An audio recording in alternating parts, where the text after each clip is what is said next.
8:37, the Peter Told Morning Show with Teresa Strasser, and in with us now, because there's been so much renewed interest in the mob based on the capture of like 127 mobsters in New York City who've just been jailed. Big-time mob underboss Michael Franzese. A movie is being made about his life, a couple of books, TV show, and Tony in L.A. has a question for you. Go ahead, Tony. Hi, Michael. Michael, quite a while ago there was a book written called Mafia Cop. It was about a detective in New York that walked the line with the mob, and apparently his family was in the mob, his uncle or his father. And he was recently, over the past 5 or 6 years, convicted of doing hits for the mob. Do you know anything about that story? Have you heard of it?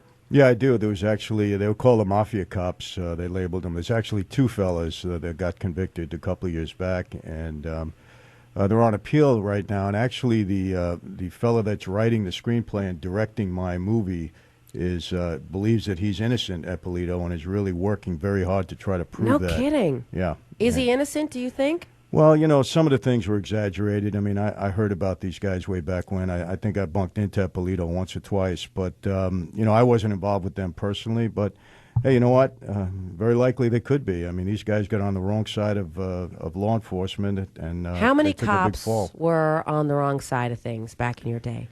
You know, I mean, not as many as people think. I mean, everybody's not on the take, but you know, you could get to somebody back then. The thing in New York, we had such a wide network. You know, family, friends. You know, so we knew people in the police department. You know, and the cops in New York, they got a lot of hard work to do. So you know, they don't bother with gambling and petty stuff like that. You know, so you could deal with them. What about the judges?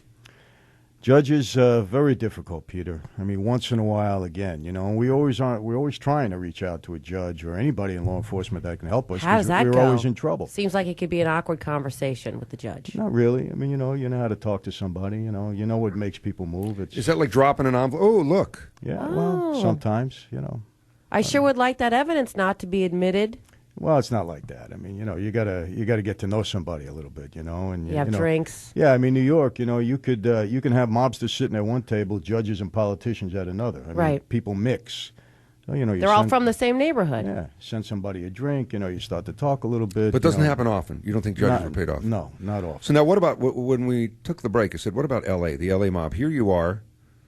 Big-time underboss. You're a little bit worried. When you go to other cities, you got to check in, right? Yes. Let people know you're there, and you look over your shoulder a little more? Well, you know, when I was back in the day, if I was going to do business in another city like Chicago or Cleveland, I had to check in with who was in charge over there. When I would come out to L.A., I'd ask my boss, who do I got to ask for over there? They'd tell me, don't worry about it, do whatever you want. Why is that? There just wasn't a big presence here. You know, I mean, most of the guys here were from someplace else. They were either from Cleveland. A fellow by the name of Pete Milano was kind of the street boss out here. He was originally from Cleveland. Pete and I were together in Terminal Island. We were in jail for a couple of years. So just not a big presence here. What kind of business were they into here? A lot of bookmaking, extortion, shylocking, you know, the usual stuff. I mean, shylocking meaning you lend money at a out high interest. What kind of interest we talking?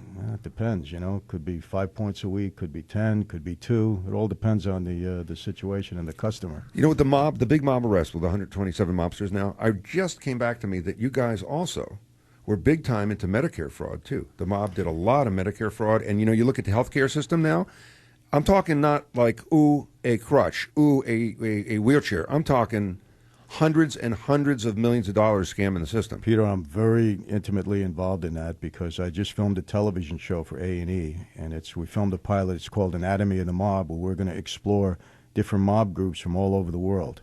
The first ones we chose were the Russian mob, and it's the Russians that are tremendously into Medicare fraud, not the Italians.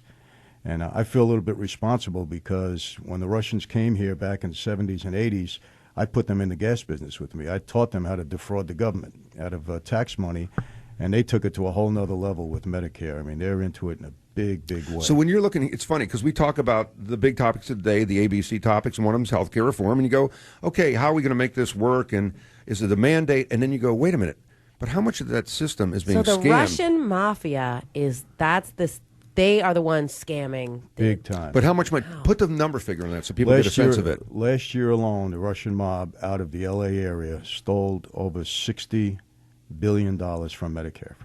So essentially from the taxpayers. Now, this dog and pony show that Giuliani put on, you say most of those guys are going to take a plea, do a few years, and it's nothing. But how do we bust these Russians? Very difficult. They're very smart. They go undercover. They know how to fly under the radar. And I found out Medicare has a system. If you send in a fraudulent claim to Medicare, you send it in, they know it's fraudulent. They have to pay it within 30 days no matter what. They must pay the claim. That's the law. And then they have to investigate it later on. So good luck. Good luck getting the tracking money it down and back. getting it. By the Give time that you number find again, these guys, $60 billion. Now you know why our system is in the shape. I know. Gosh. And why are they going after these guys? And it's a dog and pony show, and they do a few years with the RICO charges. They're going after those guys because they want to be on the news. And they've also done stuff. Yeah, but Michael's saying they do a few years and they're out. They're back out doing exactly what they were doing before. If they even go in. I just care when they're scamming my tax dollars. I don't mind if people are. I guess the gas thing was. Yeah, the whole thing was scamming your tax dollars. Yeah. But the Medicare is so funny because it's the gambling and extortion, isn't it? The gas thing was good, but you would have appreciated us because we drove prices down at the pumps. See? Doing a public service. You did everybody. Look at, public he's service. Converting you. Look at the smile. He's smiling. You're going to thank him in a minute. Yeah, we drove prices down. We were kind of the Robin You're going to thank him for doing crime. No, I wish I knew a tough guy in my neighborhood. I've seen him before. You know, he calls in. He because he's good looking, he's sweet. This is how he did it. I know he's very charming. But I was, maybe I've just seen too many movies and TV shows. But I was just talking to Michael during the break. Like, I wish I just knew one tough guy to take care of my neighbor because I can't get the cops to help me. Just knock on the door and have a little conversation about his loud music and parties. Just a little talk. A few years back, we would have handled that. Can't do it now, though. Just something like that. Nice? Somebody comes up to you and fantasy. says, "Do me a favor, just." I don't want to hurt him. I just want to send a message. Well, Peter, when people think you're serious and you tell them, "Look, we'd like you to stop, and if you don't stop, we'll make sure you do." I mean, you don't even have to go back to the life. Just make calls for me with that voice. Talk Radio 790 KBC. Michael Franzese, thank you very much. The book, he's the real deal. The book is called Blood Covenant. They've had characters modeled after him in some of the major movies you may have seen.